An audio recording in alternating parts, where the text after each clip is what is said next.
Welcome to yet another video of ST Migration Consulting. I am Maria Baby, Registered Migration Agent of ST Migration Consulting. ഇന്ന് ഞാൻ വളരെ excited ആണ് കാരണം എൻ്റെ കൂടെ ഞങ്ങളുടെ ഒരു സക്സസ്ഫുൾ ഓഡിയോളജിസ്റ്റ് ആയിട്ടുള്ള ക്ലയൻറ്റ് കൂട്ടത്തിലുണ്ട്. എൻ്റെ കൂടെയുള്ള ആളുടെ പേര് അനീഷ ഷാജി. അനീഷ എസ്റ്റയുടെ ഒരു ക്ലയന്റ് ആണ്. അനീഷ ഓഡിയോളജിസ്റ്റ് ആണ്. അനീഷ ഇന്ത്യയിൽ നിന്ന് ഓസ്ട്രേലിയയിലേക്ക് പെർമനന്റ് റെസിഡൻസി എടുത്തു വന്ന ഒരാളാണ്. മറ്റൊരു പ്രത്യേകത എന്ന് പറയുന്നത് അനീഷ 1 year എക്സ്പീരിയൻസ് മാത്രം ഉള്ളപ്പോൾ ഓസ്ട്രേലിയയിലേക്ക് പെർമനന്റ് റെസിഡൻസി കിട്ടിയ ഒരാളാണ്. അപ്പം അനീഷയുടെ ഒരു എക്സ്പീരിയൻസും ജേർണിയും ഡിസ്കസ് ചെയ്യാനായിട്ടാണ് നമ്മൾ ഈ വീഡിയോ ചെയ്യുന്നത്. Welcome Aneesha. Thank you. Aneesha നാട്ടിലെ bachelor of speech pathology and audiology ആ കോഴ്സ് ചെയ്ത ആളാണ്. അപ്പം അത് കഴിഞ്ഞ് അനീഷ ജോലിക്ക് കയറി. ജോലിയുടെ സമയത്താണ് രജിസ്ട്രേഷൻ എടുക്കുന്നത്.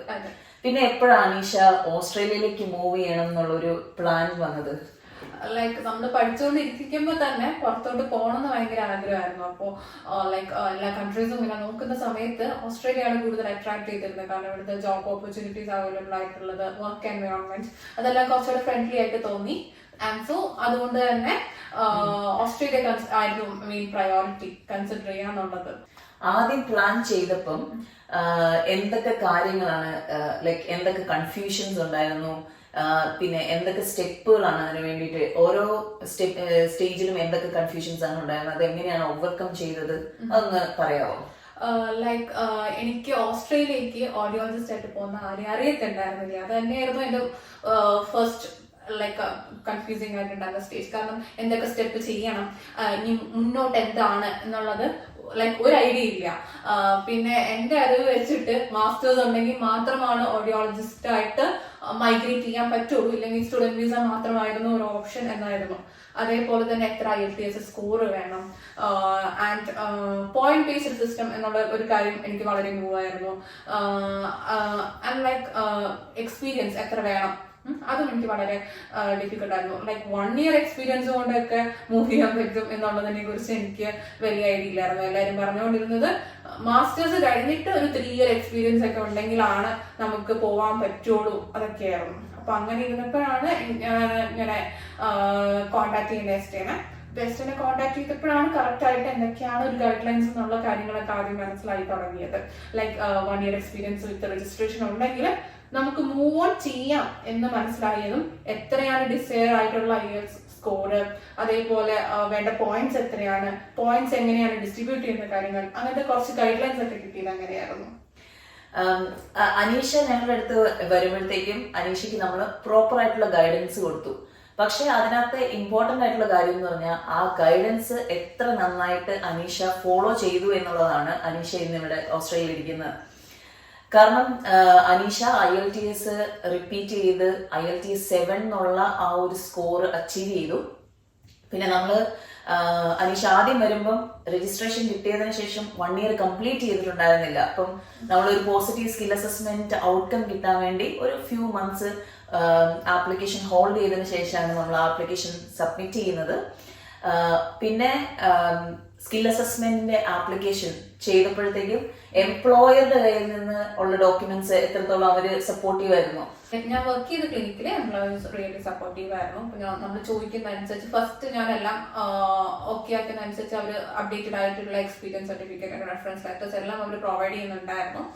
ആൻഡ് സ്കിൽ അസസ്മെന്റ് വെച്ച ശേഷം നമ്മുടെ ക്ലിനിക്കിന്റെ എസ്റ്റാബ്ലിഷ്മെന്റ് ഡോക്യുമെന്റ്സ് ചോദിച്ചിട്ടുണ്ടായിരുന്നു സ്കിൽ അസസ്മെന്റിൽ നിന്ന്. ലൈക്ക് എന്റെ ക്ലിനിക്കിൽ നിന്ന് അവർ അത്യാവശ്യം സപ്പോർട്ടീവ് ആയതുകൊണ്ട് തന്നെ അതെനിക്ക് കിട്ടാനായിട്ട് ഭയങ്കര ബുദ്ധിമുട്ടൊന്നും ഉണ്ടായിരുന്നു. അവർ ആക്ച്വലി പെട്ടെന്ന് തന്നെ നമുക്ക് പ്രൊവൈഡ് ചെയ്തു. അതുകൊണ്ട് തന്നെ അതും സബ്മിറ്റ് ചെയ്യാൻ പറ്റി. ഞാൻ എടുത്ത അത്രയും എക്സ്പീരിയൻസിന്റെ അത്രയും ഡ്യൂറേഷന്റെ എസ്റ്റാബ്ലിഷ്മെന്റ് സർട്ടിഫിക്കറ്റും കൂടി വെച്ചപ്പോൾ ലൈക്ക് സ്കിൽ അസസ്മെന്റ് കുറച്ചുകൂടി ഈസി ആയിരുന്നു. പിന്നെ നമ്മൾ പ്രയോറിറ്റി പ്രോസസ്സിങ്ങിന് വേണ്ടി അപ്ലൈ ചെയ്തിട്ടുണ്ടായിരുന്നു ടെക്സാസസ്. അതൊരു 3 days കൊണ്ട് തന്നെ അപ്രൂവൽ ഓക്കെ ആയി വന്നു. അങ്ങനെ ഓക്കെ ആയി വന്നത് കൊണ്ട് തന്നെ ലൈക്ക് ഒരു 10 days മുമ്പ്, ലൈക്ക് അപ്രോക്സിമേറ്റ്ലി ഒരു 7 days കൊണ്ട് തന്നെ നമുക്ക് പോസിറ്റീവ് ആയിട്ടുള്ള ഒരു സ്കിൽ അസസ്മെന്റ് കിട്ടാൻ പറ്റിയായിരുന്നു. അതെ. പിന്നെ ഈ ഒരു സ്കിൽ അസസ്മെന്റിന്റെ പ്രോസസ്സിംഗ് നടന്ന സമയത്ത് തന്നെ അനീഷ പോയി നാറ്റി മലയാളം ടെസ്റ്റ് എഴുതി പാസ്സായി. അപ്പം അതിന്റെ ഒരു പോയിന്റ്സ് അഡ്വാൻറ്റേജ് ആയിട്ട് വന്നു. അപ്പൊ നാറ്റി എക്സാം എഴുതാനായിട്ട് എന്തൊക്കെ പ്രിപ്പറേഷൻ എന്തെങ്കിലും ചെയ്തായിരുന്നോ?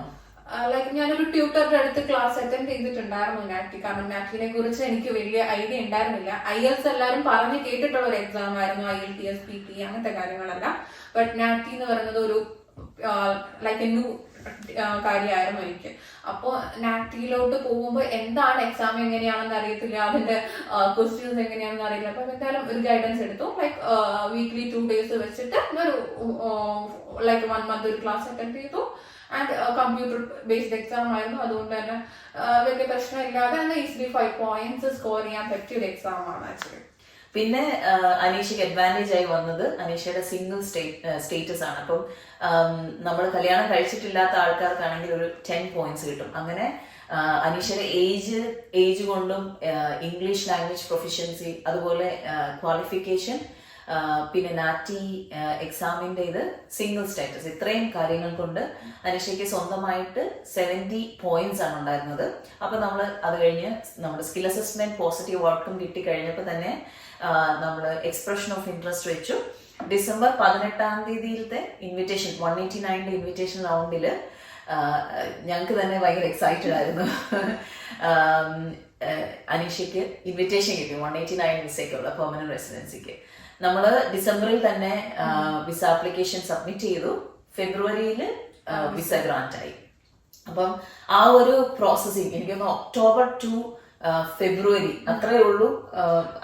ലൈക്ക് ഒക്ടോബർ ലാസ്റ്റ് നമ്മൾ വെച്ചു. ഒക്ടോബർ 24th വെച്ചിട്ട് ഫെബ്രുവരി 6th ആയപ്പോഴത്തേക്കും PR ആയി. അതായത് സ്കിൽ അസസ്മെന്റ് തൊട്ട് PR വരെ കിട്ടാനുള്ള ഒരു സമയമായിരുന്നു. ഇന്ന് അനീഷ നമ്മോട് ഷെയർ ചെയ്യുമായിരുന്നു. അനീഷനെ അറിയാവുന്ന ആൾക്കാർ, ഫ്രണ്ട്സ്, എല്ലാവർക്കും ഒരു അത്ഭുതമായിരുന്നു. അനീഷയ്ക്ക് 1 വർഷം എക്സ്പീരിയൻസ് കൊണ്ട് ഒരു പെർമനന്റ് റെസിഡൻസി കിട്ടി എന്നുള്ളത് വളരെ ഒരു അത്ഭുതമായിരുന്നു. ഈവൻ എയർപോർട്ടിലെ ഇമിഗ്രേഷൻ ക്ലിയറൻസിൽ പോലും കോഴിക്കോട് നിന്ന് കയറി പോരാനായിട്ട് എങ്ങനെ പെർമനന്റ് റെസിഡൻസി കിട്ടി, വേറെ എങ്ങും പോയിട്ടില്ലല്ലോ എന്നൊക്കെയുള്ള കുറെ ക്വസ്റ്റ്യൻസ് ഒക്കെ കിട്ടിയിട്ടാണ് അനീഷ ഓസ്ട്രേലിയയിൽ എത്തിയത്. അനീഷ ഓസ്ട്രേലിയയിൽ എത്തിക്കഴിഞ്ഞിട്ടുള്ള എക്സ്പീരിയൻസ് എങ്ങനെയാണ്? ഇനി ഓഡിയോളജിസ്റ്റ് എന്നുള്ള ഒരു പാത്വേ എങ്ങനെയാണ്? ഇവിടെ വന്ന ശേഷം നമുക്ക് കുറച്ച് ഓഡിയോളജിസ്റ്റ് ആയിട്ട് കോൺടാക്ട് ഉണ്ടായിരുന്നു. അതനുസരിച്ച് ലൈക്ക് ഇവിടെ വന്നിട്ട് പരിചയപ്പെട്ട കുറച്ച് ഓഡിയോളജിസ്റ്റ് ഉണ്ട്. അപ്പൊ അവരുടെ ഒരു സൂപ്പർവിഷനിലാണ് നമ്മൾ എന്തൊക്കെയാണ് ഇനി മുന്നോട്ട് ചെയ്യേണ്ടതെന്നുള്ള കാര്യങ്ങളൊക്കെ അറിഞ്ഞത്. അപ്പോൾ നമുക്ക് എനിക്ക് ബാച്ചിലേഴ്സ് ഡിഗ്രി ആയതുകൊണ്ട് തന്നെ ഓഡിയോ മെട്രിസ്റ്റ് ആയിട്ടാണ് ഇപ്പോൾ വർക്ക് ചെയ്യാൻ സാധിക്കുന്നത്. സോ അതിന്റെ ഫസ്റ്റ് സ്റ്റെപ്പ് ആയിട്ട് നമുക്ക് ഒരു 1 year ഇന്റേൺഷിപ്പ് പോലെ കംപ്ലീറ്റ് ചെയ്യാനുണ്ട്. അണ്ടർ സൂപ്പർവൈസർ ആണ് നമ്മൾ വർക്ക് ചെയ്യേണ്ടത്.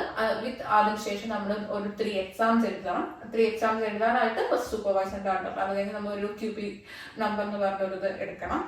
ലൈക്ക് നമുക്ക് നാട്ടിലാണെങ്കിൽ RCI നമ്പർ എന്ന് പറഞ്ഞ പോലെ ഇവിടുത്തെ ഒരു രജിസ്ട്രേഷൻ ആണ്. അത് അക്വേർഡ് എന്ന് പറഞ്ഞ ഒരു ബോഡിയുടെ മെമ്പർഷിപ്പ് ബോഡിയുടെ അണ്ടറിലാണ് നമ്മൾ മെമ്പർഷിപ്പ് എടുക്കുന്നത്. സോ ആ കാര്യങ്ങളിലോട്ടാണ് ഇനി പോകാനുള്ളത്. അപ്പം അനീഷ പറഞ്ഞത് ഇപ്പോഴത്തെ ക്വാളിഫിക്കേഷനിൽ ഓഡിയോമെട്രിസ്റ്റ് ആയിട്ടാണ് വർക്ക് ചെയ്യാൻ പറ്റുന്നത്. ഇനി ഓഡിയോളജിസ്റ്റ് ആയിട്ട് വർക്ക് ചെയ്യാനായിട്ട് എന്താ ഇനി ചെയ്യാൻ പോകുന്നത്? ലൈക്ക് ഓഡിയോളജിസ്റ്റ് ആയിട്ട് വർക്ക് ചെയ്യണമെങ്കിൽ നമുക്ക് മാസ്റ്റേഴ്സ് ചെയ്യണം എന്നാണ്. ലൈക്ക് നമ്മള് അവിടുന്ന് മാസ്റ്റേഴ്സ് ചെയ്യുന്നേക്കാളും മേ ബി ഇവിടുത്തെ മാസ്റ്റേഴ്സ് ആണെങ്കിലും അവർ കുറച്ചുകൂടെ അക്സെപ്റ്റബിൾ ആണ്. നമുക്കൊരു പെർമനന്റ് റെസിഡൻസ് കിട്ടിയ ശേഷമാണെങ്കിൽ നമുക്ക് ഫീസും കുറവുണ്ട്, സ്കോളർഷിപ്സും അവൈലബിൾ ആണ്. ലൈക്ക് ഒരു ഇന്റർനാഷണൽ സ്റ്റുഡന്റിനെ കമ്പയർ ചെയ്ത് നോക്കുമ്പോൾ. സോ ഗവൺമെന്റിന്റെ ഗ്രാന്റ്സും കാര്യങ്ങളും നിങ്ങളുടെ പ്രൊഫഷനെ അപ്ഗ്രേഡ് ചെയ്യാനുള്ളത് കൊണ്ട് തീർച്ചയായിട്ടും ഗ്രാന്റ് കാര്യങ്ങളൊക്കെ കിട്ടുകയും ചെയ്യും. അതെ അതെ. അപ്പൊ അതുകൊണ്ട് ഇവിടെ നിന്ന് നമുക്ക് മാസ്റ്റേഴ്സ് ചെയ്യുകയാണെങ്കിൽ ഓഡിയോളജിസ്റ്റ് ആയിട്ട് തന്നെ നമുക്ക് മുമ്പോട്ട് പോകാൻ സാധിക്കുന്നതാണ്. അതേപോലെ നമുക്ക് ഇവിടെ ലൈക്ക് എക്സ്പീരിയൻസ് നമ്മുടെ നാട്ടിൽ ഗെയിൻ ചെയ്താലും ഇവിടെ വന്നെങ്കിൽ നമ്മൾ സ്റ്റാർട്ട് ചെയ്യുന്നത് എന്തായാലും ഒരു ഇന്റേൺഷിപ്പ് എന്ന ഒരു ലെവലിലാണ്. അപ്പോ നമ്മൾ നാട്ടിൽ നിന്ന് ഒത്തിരി എക്സ്പീരിയൻസ് എടുത്തിട്ട് ഇവിടെ ഇന്റേൺഷിപ്പ് ആയിട്ട് വരുന്നേക്കാൻ നല്ലത് നമ്മളൊരു മിനിമം എക്സ്പീരിയൻസിൽ വന്നിട്ട് ഇവിടെ ഇന്റേൺഷിപ്പ് നോക്കുകയാണെങ്കിലും നല്ലതായിരിക്കും. പിന്നെ ഉള്ളത് ലൈക്ക് കുറച്ചുകൂടെ എക്സ്പീരിയൻസ് ഉണ്ടാകുമ്പോൾ ജോബ് കിട്ടുന്നതിന്റെ പ്രയോറിറ്റീസ് വ്യത്യാസം ഉണ്ടാവുമായിരിക്കും, അതറിയത്തില്ല. ലൈക്ക് ബെറ്റർ ആണ് ഇങ്ങനെ കൺസിഡർ ചെയ്യുന്നത്. അതെ. അപ്പം തന്നെയല്ല ഇവിടെ പെർമനന്റ് റെസിഡന്റ് ആയിട്ട് വരുമ്പോഴത്തേക്കും നിങ്ങൾക്ക് ഇനീഷ്യൽ സ്റ്റേജിൽ സർവൈവ് ചെയ്യാനായിട്ട് ഏത് ജോബ് വേണമെങ്കിലും ചെയ്യാനും സാധിക്കും. നിങ്ങൾക്ക് വർക്ക് ലിമിറ്റ്സും കാര്യങ്ങളൊന്നും ഇല്ല, എങ്ങനെ ജോലി ചെയ്യണമെന്ന് നിർബന്ധങ്ങളില്ല. പക്ഷെ നിങ്ങൾ ഓഡിയോളജിസ്റ്റ് ആണെങ്കിൽ തീർച്ചയായിട്ടും നിങ്ങൾ ഓസ്ട്രേലിയ എത്തിയതിനു ശേഷവും ഫോക്കസ്ഡ് ആയിരിക്കണം. അപ്പം പിന്നെ കുറച്ച് നാൾ എക്സ്പീരിയൻസ് ഉണ്ടെങ്കിൽ പ്രൈവറ്റ് പ്രാക്ടീസ് ചെയ്യാനായിട്ടുള്ള ഓപ്ഷൻസും ഉണ്ട്. പ്രൈവറ്റ് ആയിട്ട് ക്ലിനിക്കുകളും കാര്യങ്ങളൊക്കെ സ്റ്റാർട്ട് ചെയ്യാം. ഓക്കെ, അപ്പം അനീഷയുടെ ഇതുവരെയുള്ള ജേർണി വളരെ സ്മൂത്ത് ആയിട്ട് തന്നെ നടന്നു. ഇനി അങ്ങോട്ടുള്ള ജേർണിയും വളരെ നന്നായി പോട്ടെ. എത്രയും പെട്ടെന്ന് ഓഡിയോളജിസ്റ്റ് ആയിട്ട് ഓസ്ട്രേലിയയിൽ വർക്ക് ചെയ്യാൻ പറ്റട്ടെ. ആൻഡ് ഇത് ഒരുപാട് പേർക്ക് വളരെ ഇൻഫോർമേറ്റീവും മോട്ടിവേറ്റിംഗും ആയിട്ടുള്ള ഒരു കാര്യമാണ്. അപ്പം നിങ്ങൾ ഓഡിയോളജിസ്റ്റ് ആണ്, നിങ്ങൾക്ക് ഓഡിയോളജിയുടെ ക്വാളിഫിക്കേഷൻ, രജിസ്ട്രേഷൻ, നിങ്ങൾക്ക് എക്സ്പീരിയൻസ് മിനിമം 1 year എങ്കിലും എക്സ്പീരിയൻസ് ഉണ്ട്, നിങ്ങൾക്ക് ഓസ്ട്രേലിയയിലേക്ക് മൂവ് ചെയ്യാൻ താല്പര്യം ഉണ്ടെങ്കിൽ തീർച്ചയായിട്ടും എസ്റ്റേ മൈഗ്രേഷൻ കൺസൾട്ടിങ്ങിനെ നിങ്ങൾക്ക് കോൺടാക്ട് ചെയ്യാം. But important thing, follow the guidance properly. നിങ്ങൾ ഇംഗ്ലീഷ് ടെസ്റ്റ് എഴുതാൻ, നാറ്റി എക്സാം എഴുതാൻ അതിന് നിങ്ങൾ റെഡി ആവുക. ബാക്കി പ്രോസസ്സിങ്ങിൽ പ്രോപ്പറായിട്ട് ഗൈഡ് ചെയ്യാൻ ഞങ്ങൾ റെഡിയാണ്. Thank you, Anisha. All the best. All the best for your future endeavors, and happy to see you. Thank you so much. Contact us through WhatsApp or Facebook page. Thank you everyone for watching, and all the best.